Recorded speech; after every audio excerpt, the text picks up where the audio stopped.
Good morning. Hello, everybody. Welcome to Penny University. We are having another coffee chat, morning chat. And today I'm actually at the Unker house. My husband, Brett, is working on our new location in Hawkins, the coffee rig. So he's installing all the lights today. So I kind of come to you in a little bit of disarray because I have all of my children here and all of my animals. So I'm really hoping that this video is not interrupted. I made a post, I'm not sure if anyone saw it, just kind of saying that we are waiting for fiber optic internet here in our area.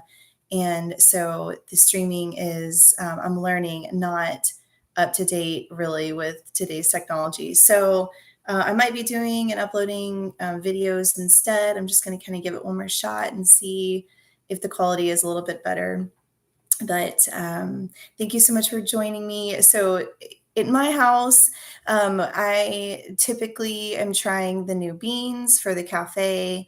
I also receive the beans that we don't like. So I always joke with my friends that I actually usually drink coffee that I don't really care for at my house, which is really ironic. So I'm drinking out of my favorite coffee mug this morning, which has a moose on it.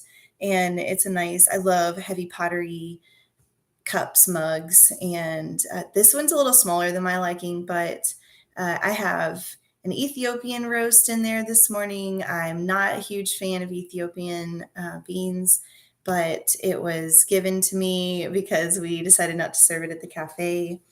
And one of my hacks or my tricks, if I have a coffee bean I'm just not a big fan of, I hate wasting.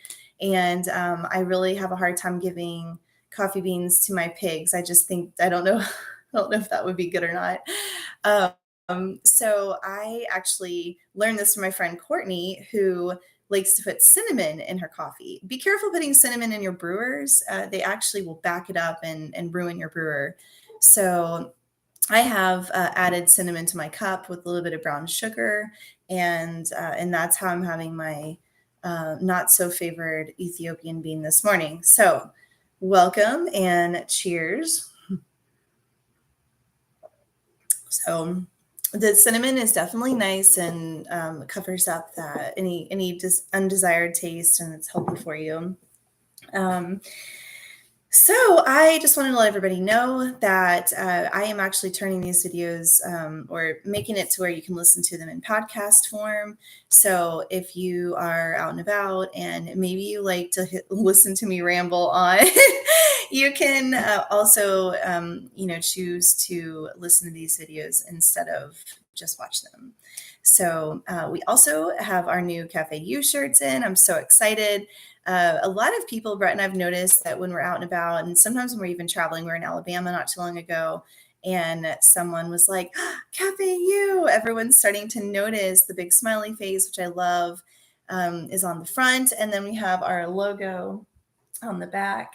So if you are local and you have a chance to go pick up maybe one of our shirts, then definitely do so. We've been open almost 3 years, and this is our first shirt that we have made and sold. So we're really excited. I know we're kind of behind the ball on the merchandise, but if any of y'all are joining in, please feel free to make any comments if you like. I'm trying to make this an interactive platform where it's kind of like a conversation, and we can discuss things that are on your mind as well. So these are always things on my mind. The topics I choose are always ones that I'm hearing a lot at the cafe, or they're buzzing around with my friends groups. And I'm a part of a lot of different communities. That's just my nature. And so typically I start noticing these different coincidences and different, conversations that are just constantly being brought up, no matter what community it is. And usually they're different, so I find that very interesting. And this is all the reason why I started these coffee chats. And Penny University is the place you can come and talk about different things and not be judged, and have the ability to maybe learn and grow in a healthy way and for free.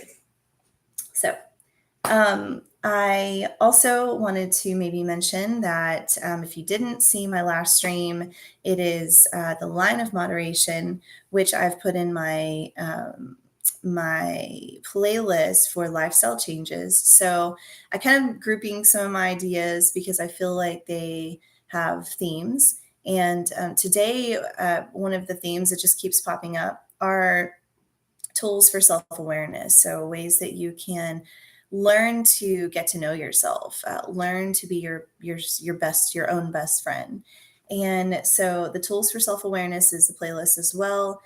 Today, I really wanted to talk about nourishing your roots, and this is a conversation definitely that comes up in my yoga community. It comes up in sometimes when I'm talking with friends who I see struggle having their basic needs met. And I know it sounds silly. You think, okay, well, you'd have to be poor, right, to not have basic needs met, and then that's just not right. So many people have a lot of money, but their basic needs are not met. So I love to make this distinguish. I like to distinguish the two because it's kind of one of those things where you can have a lot of things, but is are you really fulfilled? So this is why I love talking about self awareness because so many people walk around not really being fulfilled, and that's because they don't really know who they are. And every day when you focus on learning who you are and what you love and what you like and how you can contribute to your community and your friends, it makes you a stronger person. And when you're a stronger person, it makes everyone around you stronger. And I just love the fact that I've come out. Actually, it started with a friend of mine. She said, I've stopped this habit of mine, and and she said so, and thought that was really brave. And I thought, man, not a lot of people know that I have this habit too. And so I decided to stop this habit. And then I noticed that not too long after, someone else that I knew that I didn't even know had that habit also stopped that habit.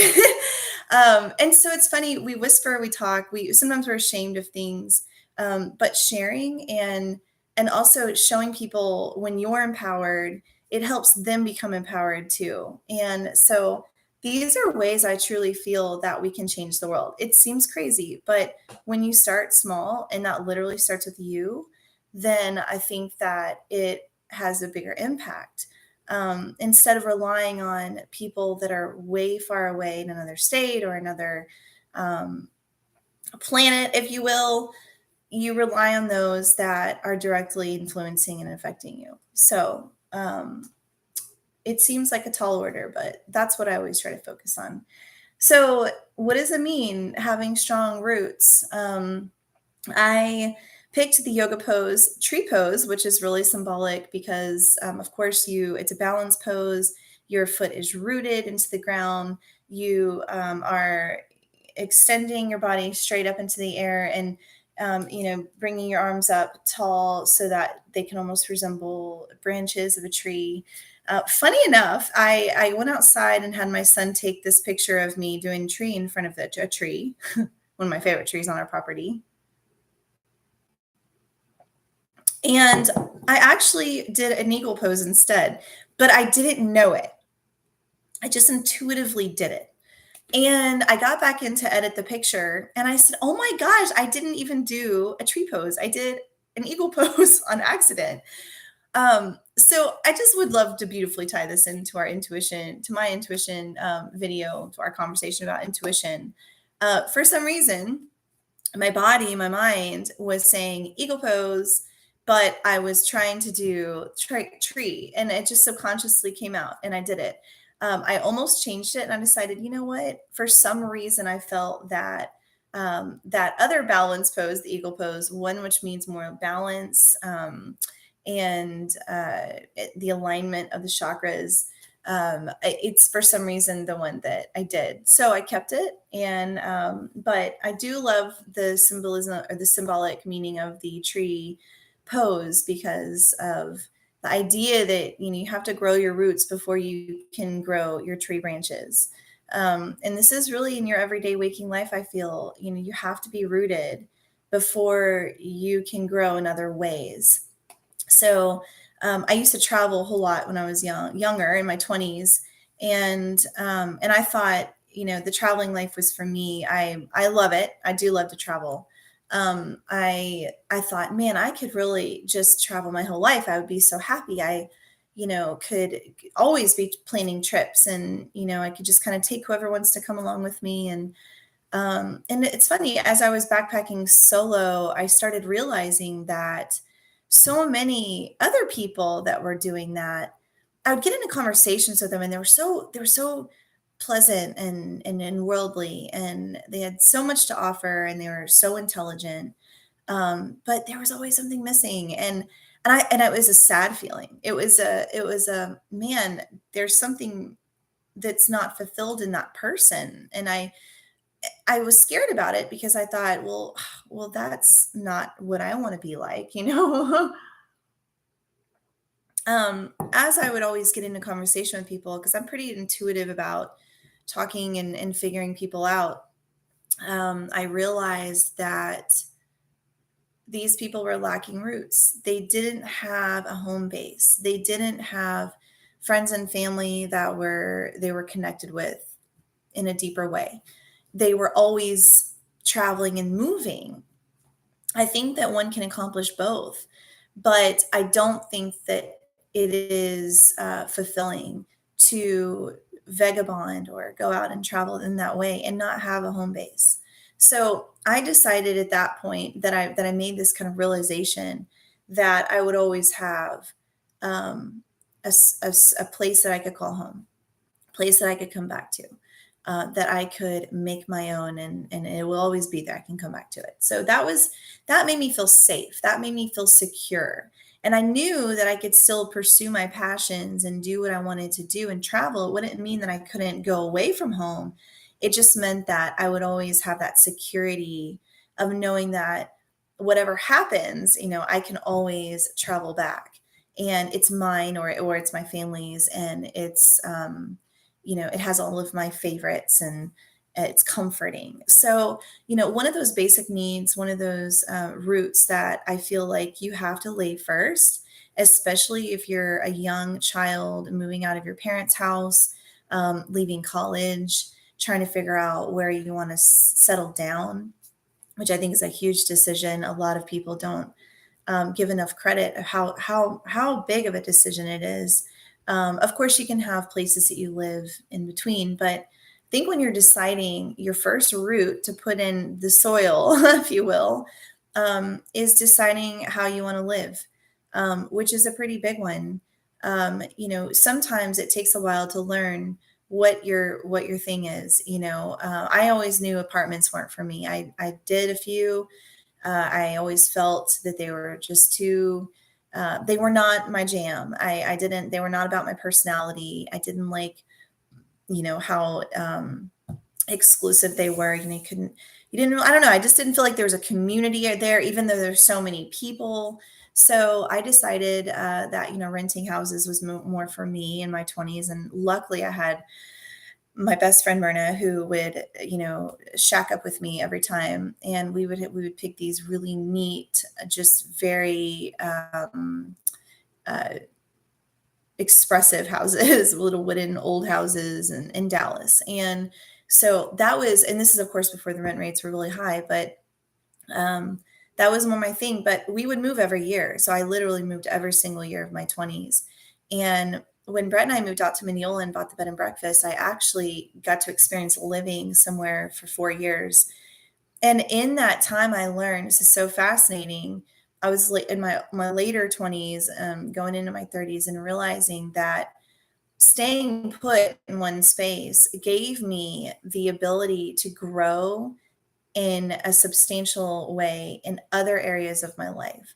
And I felt like when I looked back, because of all the moving around I did, literally moving every year, I almost shorted myself because I couldn't grow in other ways. I was always focusing on where I was going to move next. So I think that was a part of my journey. It was something I had to learn.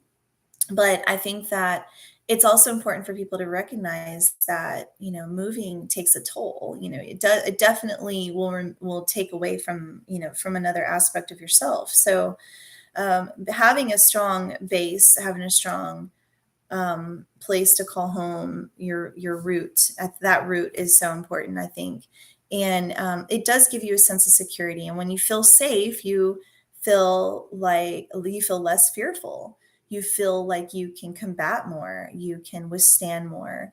I love the fact that having strong roots means that really. And I looked this up, it means that you can withstand challenges. I love that definition because we have so many challenges to overcome in this world today, and I feel like a lot of people are nervous for the youth. But these tools are truly, I think, helpful, and I think they will help people kind of take a step back and say, okay, what's important here? What do I need to focus on first? So I think that root is so important in having your needs met in a way that you're nourishing your roots. Another root that I feel like helps out a lot is food. Food is a basic need, and we're so on the go. We're dashboard dining. I love that term. We're busy, but I think it's important, and it doesn't mean you have to have a whole lot of money either. You can always scale back. We don't have to have these luxurious grand meals 3 times a day. Um, but nourishing your body and giving yourself a little of what it needs throughout the day, I think is also meaningful. So whatever it can mean to you, because I hear all the time people say, yeah, that sounds great and everything, but I don't have the money for that, and it's like, okay, but when I know my family is hungry and we're on the go, we grab a bag of grapes, we just eat on grapes, and maybe it doesn't fill you up, but the next time we have the ability to come home and, I'll try to grab something else nourishing, a granola bar, whatever. It doesn't have to be completely from the ground, but I think that giving yourself tidbits of very healthy foods, learning to make little things for yourself throughout the day. I always laugh. I don't know if my sister and my mom know that I laugh about some things, but my sister, I know a few times that I have visited, they live in another state. Um, when they lived in New Jersey, I know that we would travel around a lot to see family, and my sister would always laugh at my mom because my mom's always making sandwiches to go and and packing a little lunchbox, and my sister always make fun of her for that, because she's like, you're always so worried about food and such, but I literally can relate. I'm the same exact way. I feel like I'm a little animal, just kind of like grabbing up things before I leave. And so, it doesn't have to be expensive nourishing yourself throughout the day. You can pack healthy things for yourself and it be meaningful. And you don't have to stuff yourself, that is a root, believe it or not. When your body is nourished and you're feeling like you don't have, when you're out and about and maybe you're far from home and you think, oh my gosh, I don't have any food. My family's hungry. And of course, anyone who has kids knows like it's so stressful when your kids are like, I'm hungry, mom. It's really, really important to just be able to grab something quickly. But you don't want it to be, unhealthy things. You don't want it to be things that aren't going to nourish your body all the time. I mean, of course, we all have our days, right? But I truly think this is a root. It makes us feel better and physically makes us feel better. So, there's a lot of nourishing the roots. I feel like are a lot of physical needs, your home, your food, your ultimately those help you feel more secure and safe. I think also making connections with your loved ones, of course, having family, being in solitary.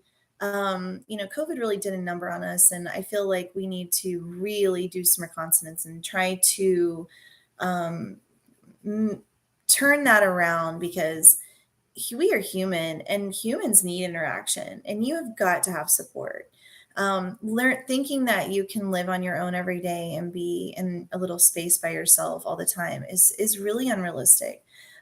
We need love. Love is a basic need. Love is a root. And, if you struggle making connections and you struggle with that will to make connection, I feel that it's something that you really must try to overcome, because that will ultimately give you more security. And when you have more security, you live less in fear. You feel more bold, you feel more brave, you feel like you can take on those challenges. Um, love is definitely a root. And physically, I think it's like literally on your body. The root, I don't know if, I bring in chakras, I talk about them, energy balls, energy spaces in your body. If you work out, you understand that, moving around opens up the energy flow in your body and you feel better. I mean, you literally, sometimes you can feel stuck and literally stuck, and moving and exercising helps you feel unstuck, and you literally move in your mind as well. So I feel like it's all very connected. Your base chakra, which is in the very bottom of your spine, the very base of your spine, is responsible for that kind of root feeling. Ironically, it's in your butt. It's like, where you sit, where everything starts from, through your back, through your body, where the energy flows starts. So creating, even when you're exercising, focusing on the lower back, focusing on squats, focusing on, workouts that help that lower bottom, that trunk, and then you hear that in workouts too. That trunk is literally your tree, your root system, where you begin to open up in your hips and your lower back. Those are ways that you can also become more grounded. And you may disagree. You may think that's crazy. I don't even understand how that could relate. And then some of you are like, yeah, I get that. But I've said it before. I really do feel like your mind, your spirit, your body are all connected. When we talk about self-care and we talk about lifestyle changes, these are all things that transcend all three. You can literally take one to the next and learn how to nourish it in all three ways. And so I am always a big advocate of meditation and finding space to rest your mind. I think that always helps when you're coming about change, where you want to try to give yourself more self-care. And so these are my basic needs being met, my focusing on the roots, nourishing the roots, finding a stable home, finding connection with loved ones, eating good foods, and movement in the lower body, is specifically your spine. I love to do bridge poses, and poses that really help get that lower back open. Maybe that's why I did eagle the other day. I don't know. I really don't, and sometimes we don't know. We just feel. And anyways, if you love talking about intuition, you can check out my intuition video. So that pretty much wraps up my conversation for this morning. It really wasn't too in depth, but just focusing on those things, I feel like will really help your mental health and help you feel strong physically. Um, I'm trying to think. I think that's it, y'all. So definitely check out my next stream. I'm going to check this one out and hope that the quality is good. But I am posting my streams way ahead of time. So you can just hit the notifications. It'll notify you when I'm about to start. Also, you can add them to your podcast, download them from your podcasts, and definitely share these videos if you think it'll help someone out.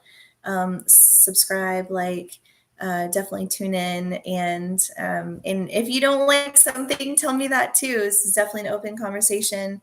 I love to hear what people think. I love to be challenged. And I feel like that's something that needs to happen more these days. It's okay for people to disagree. It doesn't have to be hateful. It doesn't have to be ugly. It can be in a platform, an intellectual setting where we can discuss things in a mature way.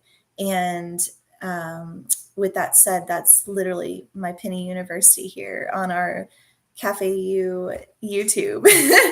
So hope to see y'all again next week. Please tune in, offer some chatting. I didn't see anybody today, but I really hope to talk maybe. And anyways, peace, y'all.